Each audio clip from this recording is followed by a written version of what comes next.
This is the John G Munson of the Great Lakes Fleet. She's currently 768 feet long, with a gross tonnage of just over 13,000 tons.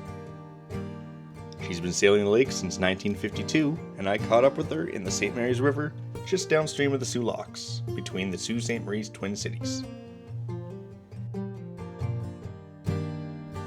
Today, you'll see my entire 10-minute drone flight unedited. This video will be slower paced, so I'll throw some timestamps in. Feel free to skip around ahead if you'd like.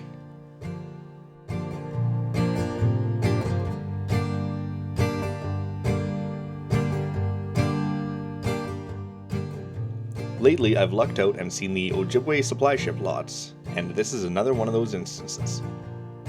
Let's go around back of the Munson and get a closer up.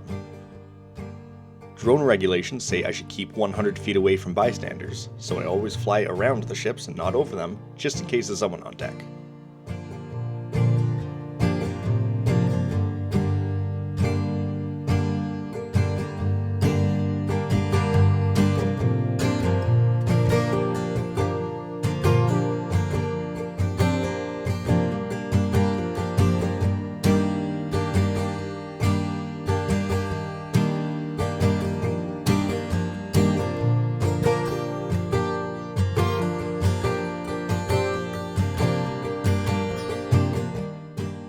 The Ojibway always seems to meet up with ships downbound. I'm not sure if this is because the ships are usually loaded and heavy, so it's easier to hoist the materials, or if it's just a convenient spot where the ships are going a little bit slower.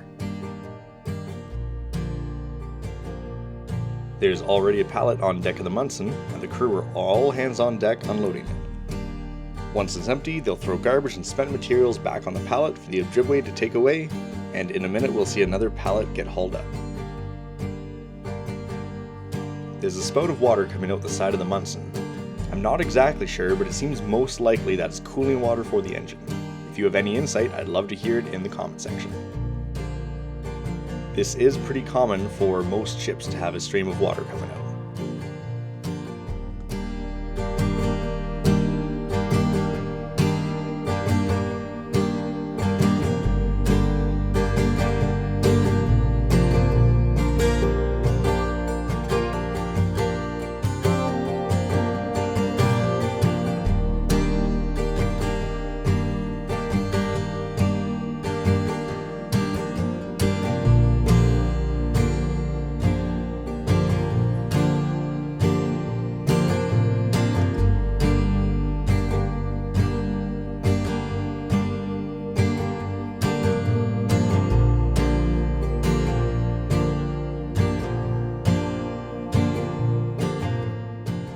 It's amazing to see the scale of these ships, with the crew unloading the pallets, and soon you'll see a crew member walking on deck in front of the self-unloader.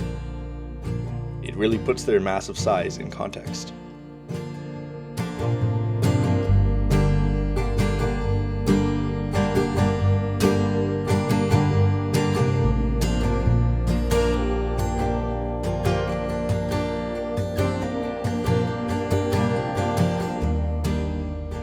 Here you can see me drop my drone down closer to the water.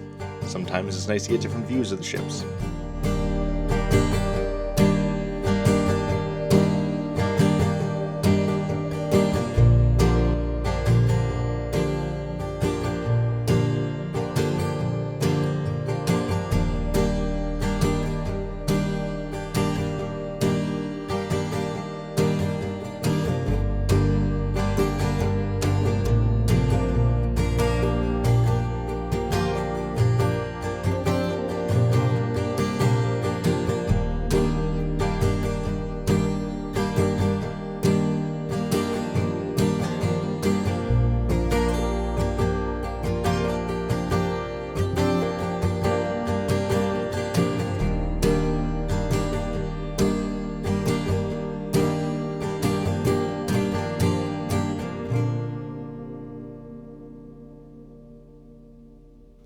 The Munson has some close relatives, the Arthur M. Anderson, Philip R. Clarke, and Cason J Callaway. These three ships were originally built for the Pittsburgh Steamship Company and didn't have self-unloaders, while the Munson was built for Bradley Transportation Line and did have a self-unloader. Later, through different sales and mergers, all of these ships would be united under the Great Lakes Fleet. The other 3 vessels would come to be known as AAA Boats, and the Munson is sort of usually lumped into that category as well because of all of their similarities.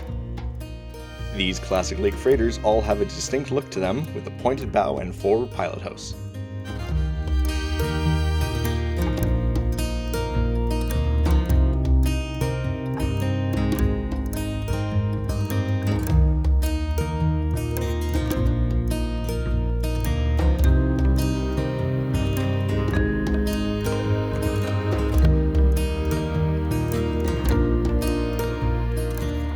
I can't quite make out what flag they're flying. Sometimes on ships they'll have some fun and fly different flags. For example, on the Arthur M. Anderson, I've seen a pirate flag a couple of times.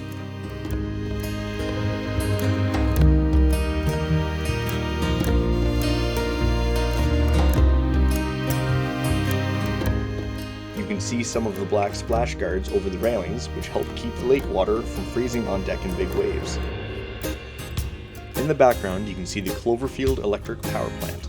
It's a hydropower plant completed in 1902, and it's a quarter of a mile long, producing up to 36 megawatts. That's about 1/5 of all the power in the eastern UP.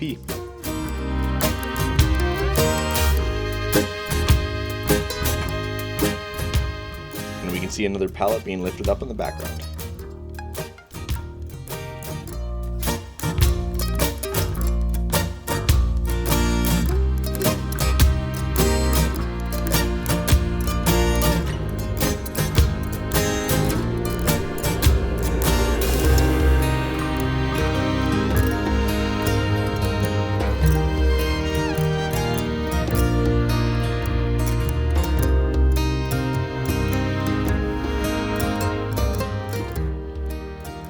Here's some perspective of the St. Mary's River.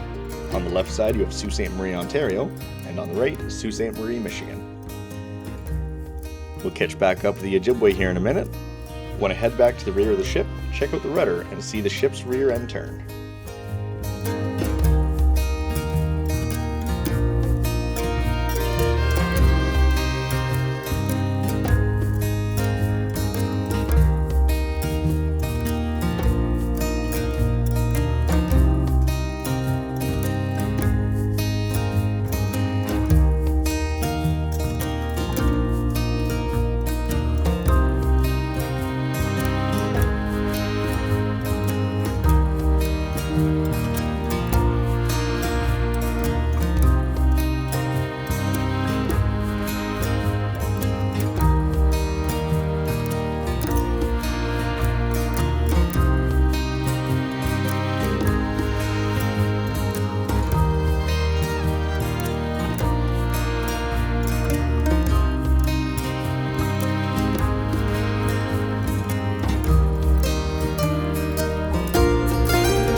As always, thanks for watching. I would love to hear you guys' comments on this style of video, or any ship-related comments.